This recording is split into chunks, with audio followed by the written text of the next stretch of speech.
सबर करो। कांग्रेस आएगी। सही से। इस बार आपको लग रहा है कांग्रेस आने वाली है, आपको क्या लग रहा है? कांग्रेस आएगी। 15 लाख आ गए। हाँ। मोदी जी के 15 लाख नहीं मिले। 15 लाख अभी तक नहीं मिले भाई। सही पकड़े हैं। बरोबर कांग्रेस। कांग्रेस इस बार। आपको मिलता है अनाज? जी मैं मिलता है। हाँ जी मिलता है। आप किसको देने वाले वोट? कांग्रेस को देंगे। हाँ, अनाज मिलता है लेकिन कांग्रेस को देंगे। अनाज तो क्या हो गया, अनाज मिलता है तो अनाज कांग्रेस पहले से 70 साल पहले मिला था ना अनाज, कब नहीं बंद कब हुआ, मेरे को ये बताओ आप। अनाज बंद हुआ मिलना नहीं होना तो फिर कांग्रेस। बस। तो दोस्तों चलिए अब मैं आपको सुनाता हूँ कि लोकतंत्र को कैसे हत्या करने की कोशिश की जा रही है। द देशभक्त यूट्यूब चैनल पे आकाश बनर्जी के द्वारा क्या बोले गए हैं, चलिए मैं आपको क्लिप सुनाते हैं। सूरत के 16 लाख लोगों के लिए लोकतंत्र मर चुका है। सूरत के 16 लाख लोगों के लिए लोकतंत्र मर चुका है। वो मदर ऑफ डेमोक्रेसी ही क्या, जहां आप वोट तक ना कर पाओ। वैसे वोटिंग होनी थी 7 मई को, लेकिन 22 अप्रैल को ही रिजल्ट अनाउंस हो गया। नहीं, कोई बूथ कैप्चरिंग नहीं हुआ। वो तो नेहरू के जमाने में होता था। आजकल तो अलग ही लेवल ऑफ प्ले चल रहा है।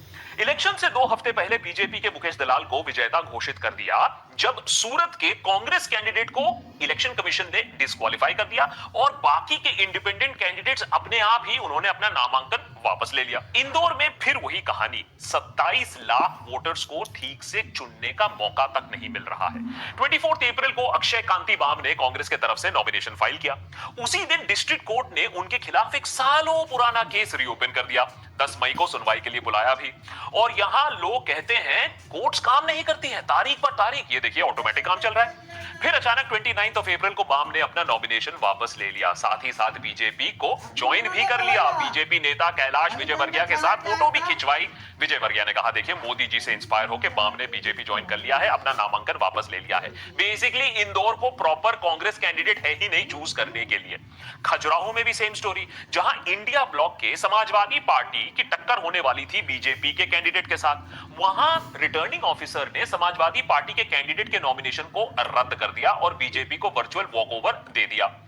इलेक्शन खत्म होते होते ना जाने और ये पैटर्न कहां दोहराएगी। डेमोक्रेसी का मजाक बन रहा है और इलेक्शन कमीशन खड़े होकर तमाशा बस देख रहा है। देखिए पहले भी एमएलएज एमपीज की खरीद फरोख्त होती थी, बंद दरवाजों के पीछे, फार्म हाउसेस में, होटल में, लेकिन अब तो खुलेआम हो रही है, चुनावी टक्कर में, चुनाव के बीच में। और हो सकता है कि ये मैच फिक्सिंग करते करते 400 पार भी हो जाए। इंदौर, सूरत, खजुराहो यानी 3 सीट्स पर डेमोक्रेसी खत्म हो चुकी है। एक और 3 का ग्रुप है जहां डेमोक्रेसी और अकाउंटेबिलिटी भी मर रही है।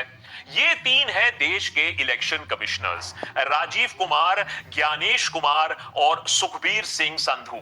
इनका काम है कि देश में डेमोक्रेसी की रक्षा करना, कि हमारी डेमोक्रेसी को कोई हैक ना कर पाए। पर इस चुनाव से साफ लग रहा है कि शायद वो खुद ही हैक हो गए हैं।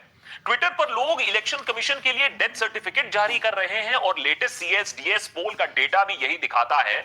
जो लोग इलेक्शन कमीशन पर पूरा भरोसा करते थे, वो पिछले 5 सालों में करीबन 50% से सिकुड़कर सिर्फ 28% रह गए हैं। क्या यही है मदर ऑफ डेमोक्रेसी का सच? और इस वीडियो में आज जानेंगे कि क्यों इस इलेक्शन के बाद शायद ये confidence level in the election commission 0% रह जाएगी, अगर ये इलेक्शन कमीशन इसी तरीके से गुंगी, बहरी और अंधे तरीके से ऑपरेट करेगी। कुरुक्षेत्र में आम आदमी पार्टी ने 7 अप्रैल के लिए 2 प्रोग्राम्स की परमिशन मांगी। स्टैंडर्ड ऑपरेटिंग प्रोटोकॉल होता है, दोनों को ही रिजेक्ट कर दिया। चलो ठीक है, कोई कारण हेतु किया होगा। एक में रिजेक्शन का कोई रीजन नहीं लिखा और दूसरे में रिजेक्शन के कॉलम में मां बहन की गाली लिख दी। असिस्टेंट रिटर्निंग ऑफिसर का मानना है कि नहीं ऐसा नहीं हो सकता है, यहां कुछ हैकिंग का मामला हो सकता है। पर सवाल है कि ऐसी हैकिंग क्या किसी छोटे मोटे कंप्यूटर से हुई है या इलेक्शन कमीशन के मेन फ्रेम से हुई है? सूरत में रिटर्निंग ऑफिसर ने कांग्रेस कैंडिडेट और कांग्रेस के बैकअप कैंडिडेट दोनों के ही नॉमिनेशंस रिजेक्ट कर दिए। ये कह के कि जो प्रपोजर्स थे, यानी कैंडिडेट की तरफ से जो विटनेसेस के सिग्नेचर्स थे वो फेक थे। विटनेसेस ने खुद कह दिया कि ये सिग्नेचर्स फेक हैं। अब ऐसा कैसे हो सकता है?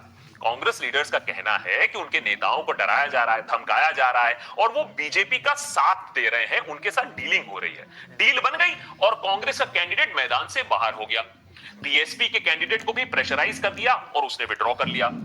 ईसी कम से कम अब ये फॉर्मेलिटी के तौर पर ही ये कर देती कि अच्छा चलो नोटा वर्सेस बीजेपी के बीच में तो चुनाव कर दे, वैसे में भी नोटा को ज्यादा वोट मिल जाते तब भी बीजेपी का कैंडिडेट ही जीतता। ऐसा क्यों है, इसके ऊपर हमने पूरा वीडियो बनाया है कि नोटा कैसे सबसे बड़ा फ्रॉड है।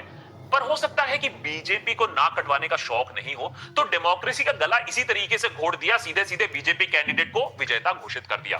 तो दोस्तों आप सभी ने देखा कि किस तरह से डेमोक्रेसी यानी कहे तो लोकतंत्र की हत्या करने की कोशिश की जा रही है। तो इसके बारे में आप क्या सोच रहे हैं कमेंट बॉक्स में ज़रूर बताइएगा। चलिए मैं आपको क्लिप सुनाता हूँ कन्हैया कुमार जो कि बिहार के हैं और दिल्ली से चुनाव लड़ रहे हैं। चलिए वो क्लिप आप सुन लीजिए। हम यहाँ मिलने आए थे।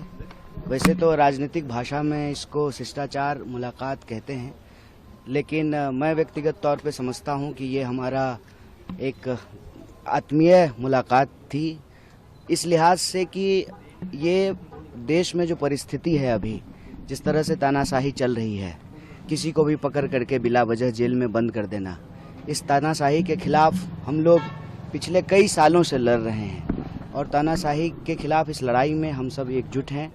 तो उनसे हम ये बात कहने के लिए, उनको बताने के लिए कि इस लड़ाई को हम लोग सब मिल करके लड़ेंगे, एकजुट होकर के लड़ेंगे और देश में संविधान और लोकतंत्र को जिस तरह से समाप्त किया जा रहा है इसको हम लोग बचाएंगे, संविधान को भी, देश को भी, और इस तानाशाही को ख़त्म करेंगे। चुनाव को लेकर कोई बातचीत हुई कैंपेन को लेकर खास तौर पे, क्योंकि वो 4 सीटों पे चुनाव प्रचार कर रही है, क्या आपने डिमांड की कि हमारी सीट पे भी आए? क्योंकि नहीं, 4 सीट पे हम चुनाव नहीं लड़ रहे हैं, हम 543 सीट पे चुनाव लड़ रहे हैं।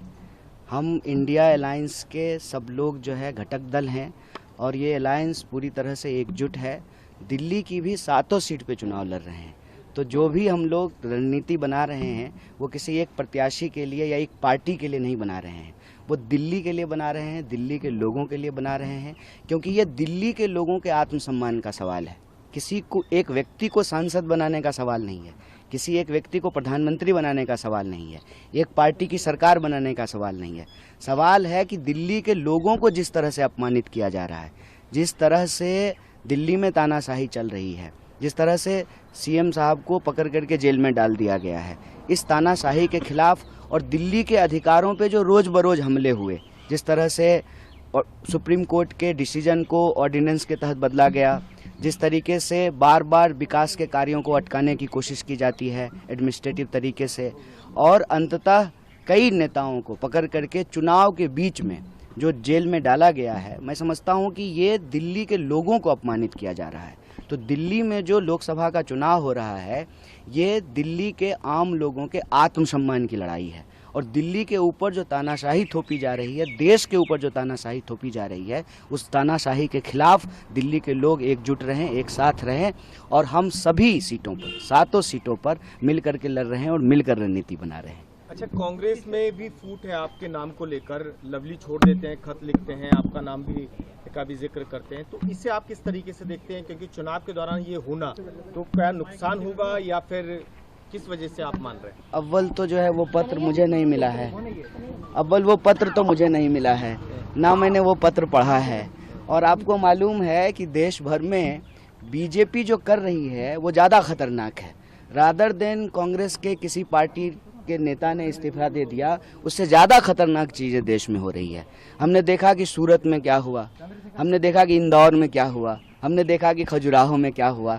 मैं तो दिल्ली के लोगों को भी कह रहा हूँ कि आप सौभाग्यशाली हैं, आपके पास मौका है कि आप वोट दे पा रहे हैं, आपके प्रत्याशी टिके हुए हैं, तो आप वोट दीजिए, क्योंकि आपको जो ये वोट देने का अधिकार मिला है ये आपके पास रहेगा कि नहीं रहेगा, पूरे देश की सूरत जो है वो सूरत जैसी बन जाएगी, इस पर विचार करना चाहिए और इस पर चर्चा करना चाहिए। चुनाव के दौरान पार्टी के भीतर प्रत्याशी को लेकर के या किसी नेता का इस्तीफा होना ये कोई नई बात नहीं है।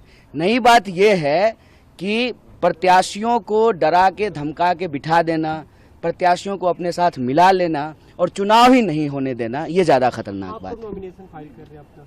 अभी तारीख तय नहीं है, तारीख तय होगी तो आप लोगों को सूचित करेंगे।